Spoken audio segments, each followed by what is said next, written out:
और आप देख रहे हैं नेक्स्ट 9 न्यूज। हम बात कर रहे हैं उत्तर प्रदेश की, जहां पर मायावती लगातार एक्टिव होती हुई नजर आ रही हैं। दिसंबर के महीने में जैसे ही निकाय चुनाव को लेकर सरगर्मियां बढ़ी थी, उसके बाद से लगातार, चाहे वो बैठकों का सिलसिला हो, चाहे वो ट्वीट का सिलसिला हो, या फिर आरोप प्रत्यारोप का सिलसिला हो, लगातार बढ़ता जा रहा है। रामचरितमानस का जो विवाद लगातार बीते दिनों बढ़ता जा रहा था, उसी में कहीं ना कहीं अब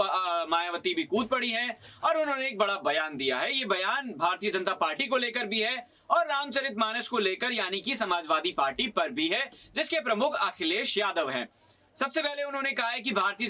जनता पार्टी की अगर बात करी जाए तो उनका काम सिर्फ लड़वाना है और जातिगत आधार पर जो भेदभाव है वो काफी समय पहले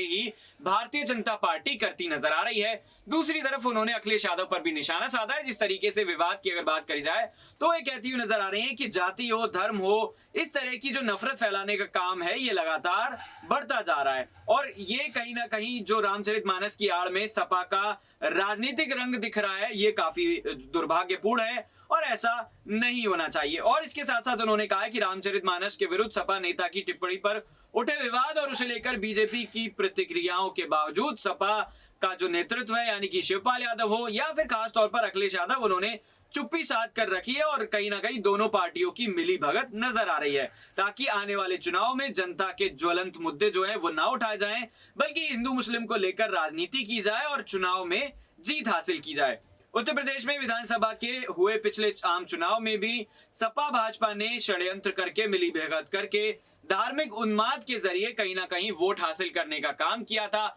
और एक बार फिर जैसे जैसे चुनाव पास आते जा रहे हैं, इस तरीके की जो चीजें वो लगातार बढ़ती जा रही है। मायावती जिस तरीके से बात कर रही है, उनकी बात में दम तो है, क्योंकि अगर बात करी जाए विधानसभा की तब भी इस तरह के मुद्दे उठे थे और अब जिस तरीके से लोकसभा चुनाव और साथ ही साथ निकाय चुनाव उत्तर प्रदेश में होने वाले हैं, उससे पहले कहीं ना कहीं जातिगत आधार पर जो विवाद खड़ा हो रहा है। और अखिलेश यादव की अगर बात करी जाए तो स्वामी प्रसाद मौर्य के उस बयान के बाद उन्होंने राष्ट्रीय महासचिव का उन्हें पद भी दिया। तो खास तौर पर ये चीजें दिखाती है कि किस तरीके से अखिलेश यादव जो है वो स्वामी प्रसाद मौर्य को ना ही पार्टी से निकालने के मूड में है और ना ही किसी तरह का उनके ऊपर कार्यवाही करने के मूड में है। तो क्या ये मान लिया जाए कि मायावती जो बात उठा रही हैं वो काफी हद तक सही है और चुनाव में मायावती को इसका कितना फायदा होगा, यानी कि अखिलेश यादव के खिलाफ और भारतीय जनता पार्टी के खिलाफ जो बात रखती हुई आ रही हैं, कमेंट करके जरूर बताइएगा। फिलहाल इस खास पेशकश में इतना ही। देखते रहिए नेक्स्ट 9 न्यूज। नमस्कार।